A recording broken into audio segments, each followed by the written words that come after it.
Senhor, igreja. Deus seja louvado. Eu louvo a Deus nessa noite por cada vida que está aqui, cada irmão, visitante, congregados que estão aqui nesta noite. Deus possa abençoar grandemente as vossas vidas. Estou feliz com a presença do diácono Joel e sua família. Esse humilde servo do Senhor que está aqui conosco nessa noite. Deus possa retribuir todas as bênçãos dele nas suas vidas, em nome de Jesus. Amados, vamos abrir, sem perda de tempo, a nossa Bíblia na primeira carta de Pedro à Igreja do Senhor. 1 Pedro, capítulo 1, e nós iremos ler a partir do versículo 14. E nós iremos ler até o 20. 1 Pedro, capítulo 1, versículo 14. Glória a Deus. Bendito seja o nome do Senhor Jesus. Toda honra e toda glória seja dada a Ele. Todos acharam? Amém. É assim que está escrito. Como filhos obedientes, não vos conformando com as concupiscências que antes havia em vossa ignorância. Mas como é santo aquele que vos chamou, sede vós também santos em toda a vossa maneira de viver. Porque está escrito: sede santos, porque eu sou santo. E se invocais por Pai aquele que sem acepção de pessoas julga segundo a obra de cada um, andai em temor durante o tempo da vossa peregrinação, sabendo que não foi com coisas corruptíveis como prata ou ouro que fostes resgatados da vossa vã maneira de viver, que por tradição recebeste de vossos pais, mas com o precioso sangue de Jesus Cristo, como que um cordeiro imaculado e incontaminado, o qual, na verdade, em outro tempo foi conhecido, ainda antes da fundação do mundo, mas manifestado nesses últimos tempos por amor de vós. Amém? Os irmãos, podeis assentar e fique orando para que Deus nos dê um entendimento desse texto. Amados, eu quero aqui ressaltar o que foi falado pela irmã Solange nessa noite, a respeito do que a gente vivenciamos na noite de ontem. Eu confesso para todos os irmãos que havia tempos que eu não tinha mais visto um ajuntamento de tantas pessoas com o propósito de adorar a Deus. Verdadeiramente ali eu vi, é certo e é verdade que algumas pessoas foram para passear, com certeza, mas se sentia e se via na maioria de que ali estavam pessoas para a glória de Deus, para que o nome do Senhor fosse glorificado nas suas vidas em toda a maneira de viver. em todo gesto, em tudo que eles faziam ali, tudo era para a glória de Deus. E a gente fica maravilhado. A gente fica sem palavras de tanta glória de Deus, tendo em vista que foi tratado ali de assuntos que eu fiquei maravilhado com tanta propriedade que aquela mulher, ela falou ali de Jesus Cristo, fazendo algumas alusões de textos bíblicos que falou poderosamente ao coração daquelas pessoas e no meu coração. Ali aquela mulher, irmãos, eu nunca mais vou esquecer. Que ela, falando com propriedade da palavra de Deus, ela deu alguns exemplos de que Jesus, ele está requerendo da sua igreja algo a mais. Sempre Deus quer algo a mais na nossa vida. Sempre Deus quer algo bom da nossa parte, porque Ele não nos dá algo bom, Ele não nos dá coisas boas, sim ou não? Ele nos dá coisas boas. A perspectiva que nós temos de Deus, todavia o Senhor, Ele cumpre com as suas palavras. Porém, aquela palavra, ela me chamou a atenção quando eu vi da parte de Deus, que Deus estava requerendo, através da sua palavra, uma expectativa para o reino de Deus, para o seu reino. Nós temos tanta perspectiva, todo dia nós fazemos planos, todo dia nós esperamos em Deus porque cremos que Ele tem cuidado de nós. Porém, nós temos que atentar para uma coisa, para a expectativa de Deus a respeito de nós. É por isso que às vezes nós falhamos, porque nós só esperamos dele e nunca estamos preparados para fazer para ele, para se doar para ele, para participar por ele, para estar presente ou estar fixado nele. E aí a gente, muitas vezes, nós falhamos a expectativa de Deus. Por isso eu quero pregar nessa noite sobre as expectativas de Deus quanto à vida cristã. E quando eu falo disso, estou falando de cada um que está aqui nessa noite. Porque se você espera algo de Deus, sabe uma coisa, Deus também espera algo de você. O texto nessa noite, a qual nós fizemos a menção, mais propriamente aqui nos versículos 15 e 16, ele nos diz assim: mas, como é santo aquele que vos chamou, sede vós também santo em toda a vossa maneira de viver. 16. Porquanto está escrito, ou seja, porquanto está ordenado, porquanto é necessário ser observado que sede santo, porque eu, o Senhor, vamos acrescentar, sou santo.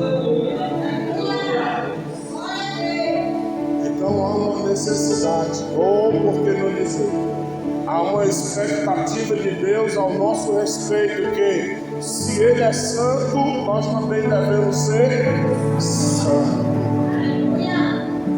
Então, amados,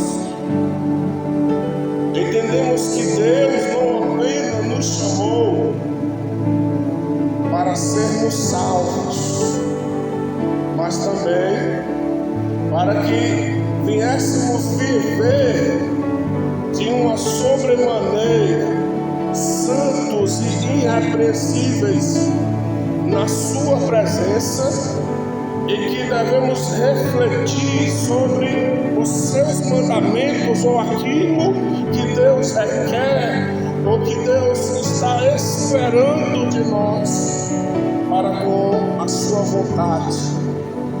Porque fazemos aqui a alusão que, assim como um pai de família, ele espera que os seus filhos o honrem. Sabe de uma coisa?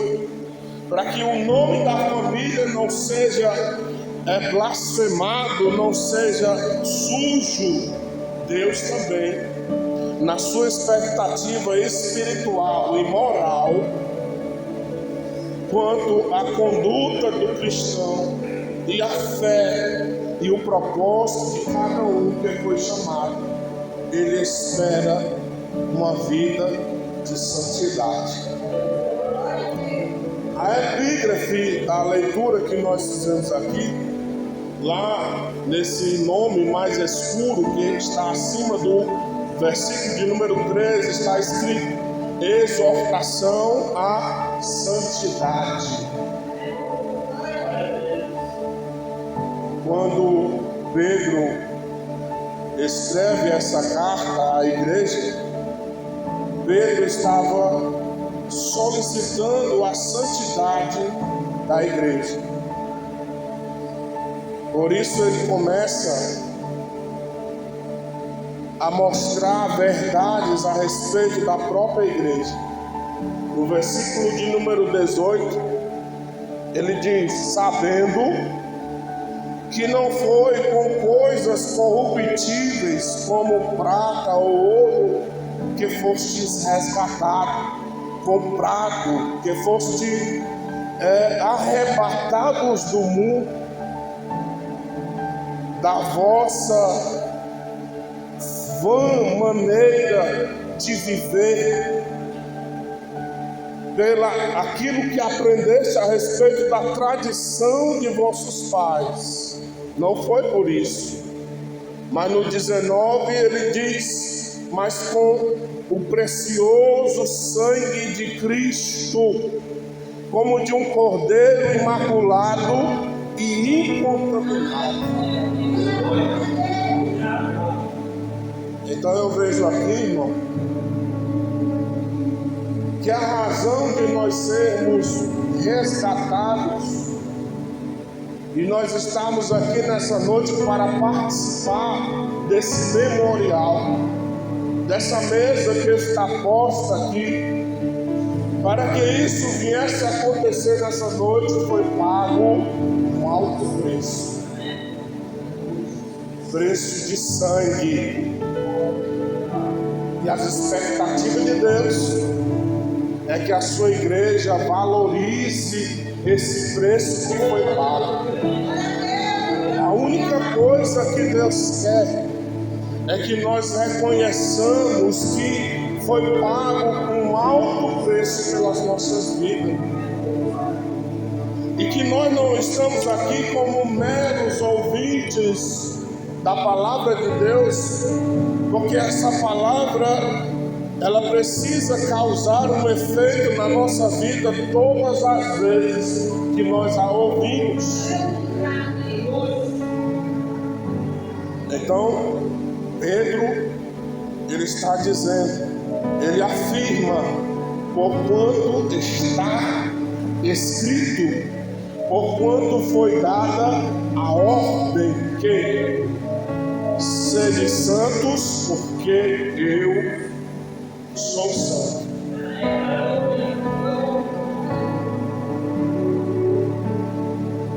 A santidade, irmão, ela é a separação do pecado, e uma vez agora a dedicação a Deus.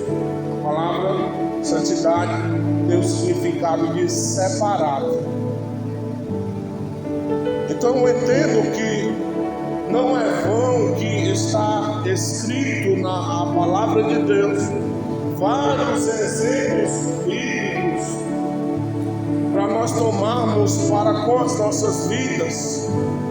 Assim como José lá no Egito, lá em Gênesis 39, versículo 7 ao 12, conta a história que José manteve a sua integridade, mesmo sendo tentado pela mulher de Potifar.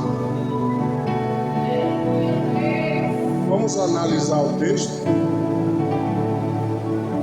porque José passou a maior provação da sua vida,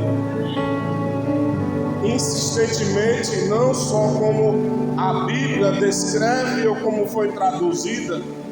Eu acredito que todos os dias aquela mulher chamava o humilde servo na sua presença para lhe desejar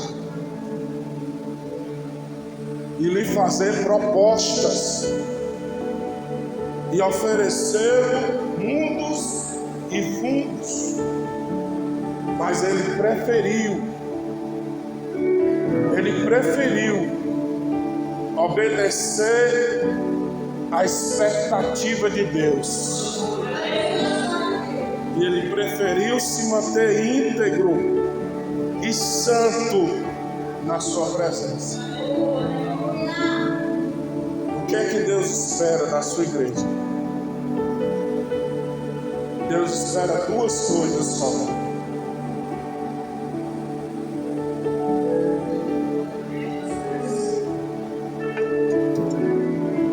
obediência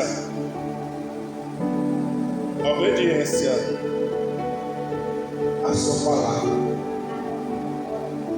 Obediência à sua palavra. Por isso, João escreveu no capítulo 14: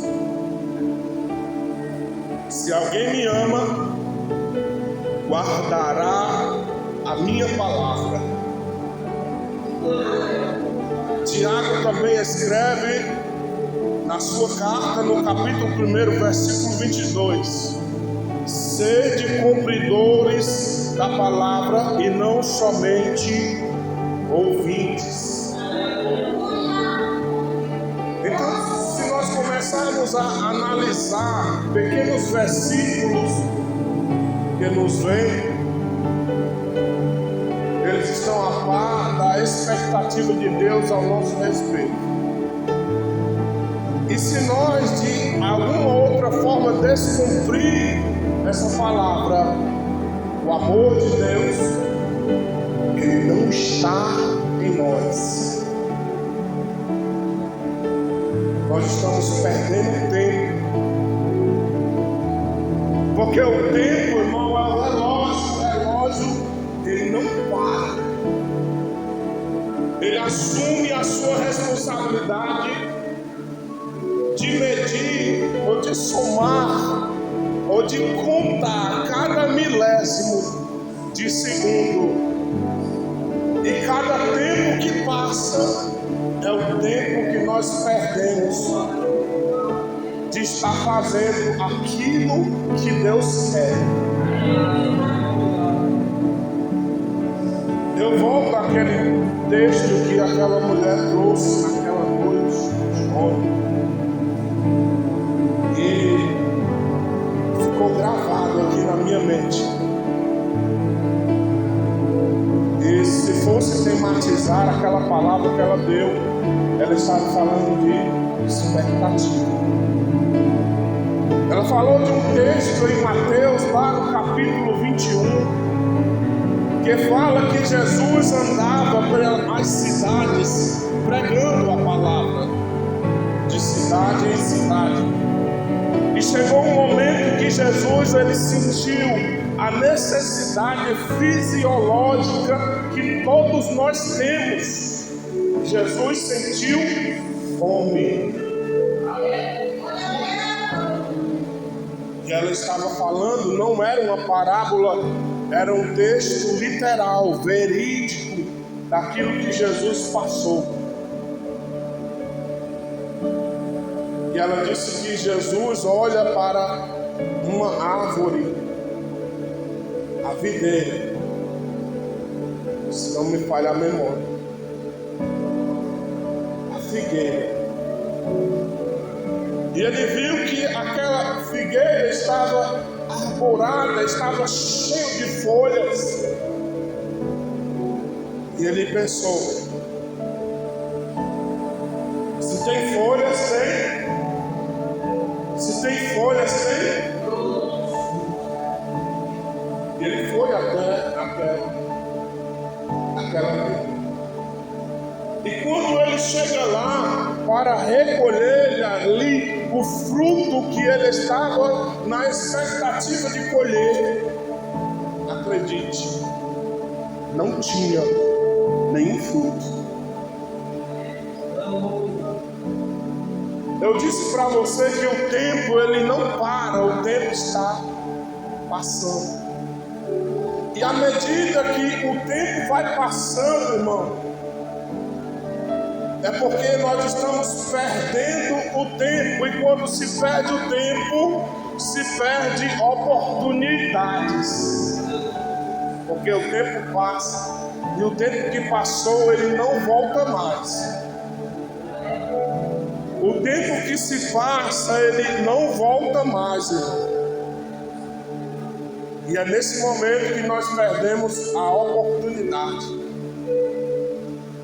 E quanto mais esse tempo vai passando, irmão, mais Jesus observa as nossas atitudes.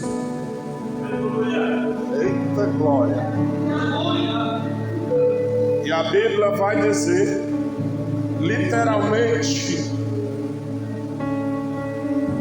pode ser porque todos eles sabiam que quando aquela figueira estivesse folhada, provavelmente ela teria frutos, até porque eu entendi e aprendi que primeiramente uma figueira ela dá o fruto e depois ela dá as folhas. E aí o que é que eu tirei com isso? Eu aprendi que Jesus entendeu que quando ele chegasse lá, ele iria colher filhos. Só que não havia filhos. E quando ele viu a inutilidade da figueira, a Bíblia diz que ele, Jesus, amaldiçoou. E quando ele lançou a palavra, a figueira secou. Porque ele disse: nunca mais dará frutos. Ou seja, o tempo que tu teve de frutificar passou. Todas as expectativas que eu tinha em ti, tudo aquilo que eu esperava de ti, já não adianta mais. A figueira secou, morreu. Agora eu vou para uma parábola que ela fala de um senhor que era dono de uma vinha. E ele deixou ali uma pessoa responsável, porque ele disse: eu vou viajar e quando eu voltar, nós vamos dar o andamento do trabalho, vamos escolher, todo mundo vai poder aproveitar. E aquele homem deixou o lavrador, aquele que cuidava ali daquele vinhateiro. E quando ele volta, não havia dado uvas. E a palavra dele disse: vamos cortar isso aí. Porque aquele que não frutifica, aquele que não dá frutos, ele só serve para cortar e ser lançado no fogo. E a parábola vai continuar dizendo que o lavrador diz: não, Senhor, deixa mais um tempo. Tenha paciência, meu Senhor. Segura aí a tua expectativa mais um pouco. Quem sabe, olha o tempo, olha o tempo. Quem sabe, próximo ano, daqui a um ano, o texto vai dizer: quando o Senhor voltar, o Senhor acha alguma coisa aqui. Ele voltou. O Senhor do vinhadeiro voltou. A segunda e a terceira vez. E quando ele voltou por terceira vez, ainda assim, ele não achou frutos. As suas expectativas não foram correspondidas daquilo que ele esperava. E aí quando ele volta, ele diz: arranca tudo e lança no fogo, porque só presta para queimar e ser pisado pelos homens. Agora vamos apontar a parábola para o reino de Deus, porque isso está relacionado ao reino de Deus. O dono do vinhadeiro, ele quer voltar, irmão. O dono do vinhadeiro, ele quer, a expectativa dele é de colher os frutos, mas quando ele voltar, será que vai ter fruto preparado para ser colhido? Você já pensou nisso?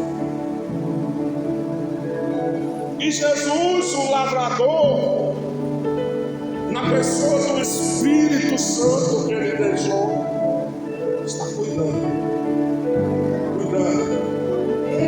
Está cuidando, porque ele acredita que quando o Pai vier, ele vai colher, ele vai querer colher os frutos.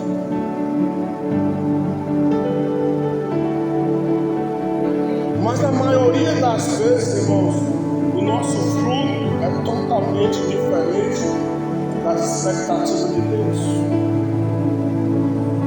Porque na maioria das vezes, quando Deus está querendo colher frutos de justiça, Ele tem visto muito fruto da desobediência.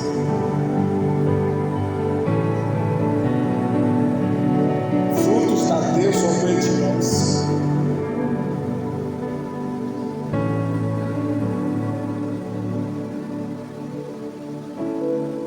Versículo 23 do texto a qual nós lemos. 22, 23 até o 24.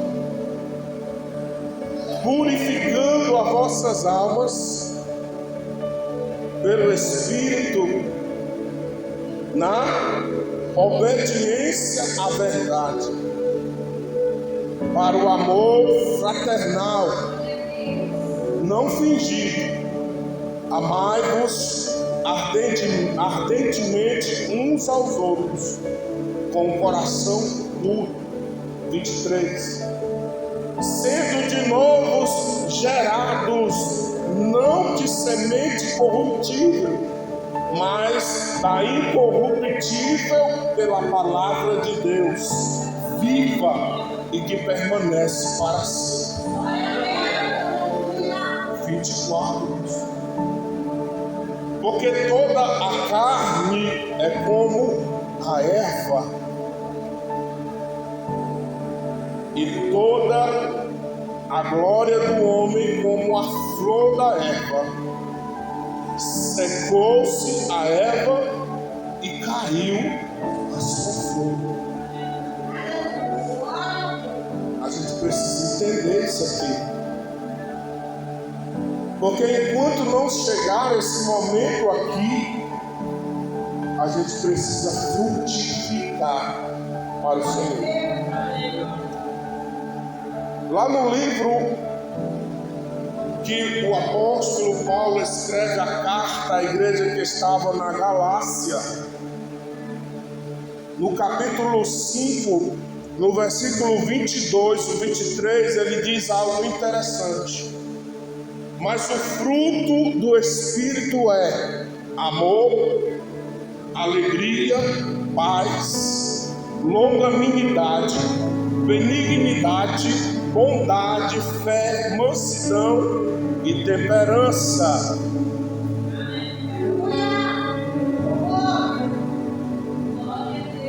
Exemplo, Estevão, mesmo sendo apedrejado, ele liberou o perdão. Tem crente que precisa liberar o perdão.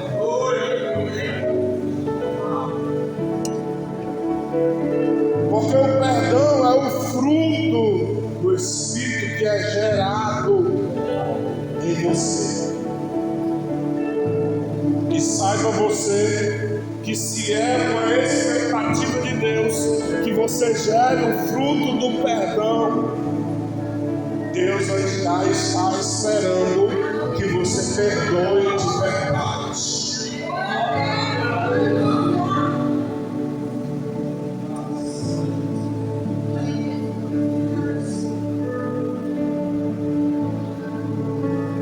Na sua expectativa, Ele espera que nós sejamos a luz do mundo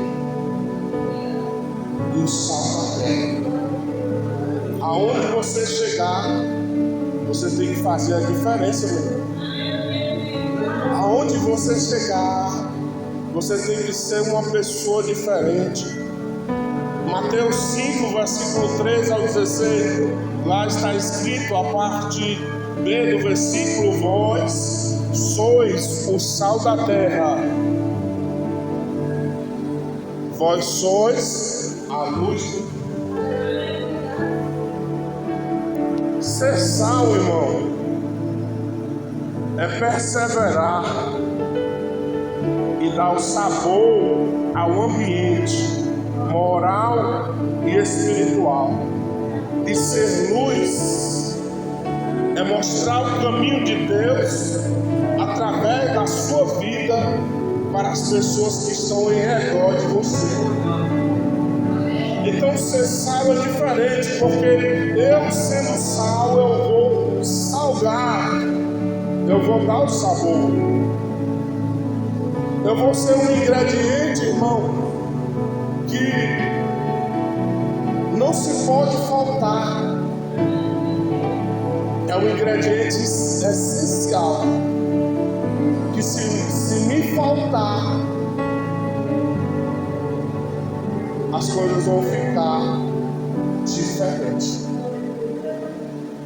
O negócio vai ficar insosso, vai faltar sabor, vai faltar sal. Tenta se distanciar, tenta se afastar, tenta não fazer parte como as demais partes, elas vão sentir a sua falta. A não ser que o seu sal seja insípido, que não sirva para nada, a não ser para ser pisado pelos homens. Mas quando o sal e quando a luz, você faz a diferença. Aonde você estiver, independente do que você esteja passando. Exemplo, Daniel manteve-se fiel. Ele não transgrediu a expectativa de Deus. Ele se manteve fiel a não comer daquilo que o rei, o império, ele lhe oferecia. Ele preferiu comer verduras do que comer manjares. Está entendendo? Ele preferiu ser simples. Ele preferiu ser quem verdadeiramente ele é, do que querer mostrar uma coisa que na verdade você não é. E quando as expectativas de Deus, tem muita gente deixando-se ser levado por aparência. Se veste de crente, anda como crente, fala como crente, vem para a igreja, mas não é crente. Agora vamos voltar para essa expectativa de Jesus. Eu já vou terminar. Quando Jesus viu aquela figueira, ele pensou que lá havia frutos. A expectativa do Senhor estava lá em cima. Mas pastor, Jesus sabia que aquela figueira, ou ele podia saber sim, mas Jesus precisou ir até lá para mostrar que nem toda árvore que tem folha tem fruto. E sabe por que o Senhor, irmão, ele trouxe a você aqui nessa noite para lhe falar assim? É porque ele quer mudar nossas vidas. É porque, irmão, ele quer que a gente deixe de viver de aparência. É porque, igreja, ele quer que a gente dê fruto e os nossos frutos permaneçam. Aleluia. Porque o Senhor quer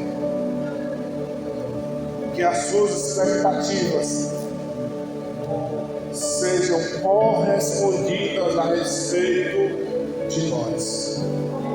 Então não se esqueça jamais que as expectativas de Deus, elas estão quanto à sua igreja. Amém? Vamos nos colocar de pé. Eu quero chamar aqui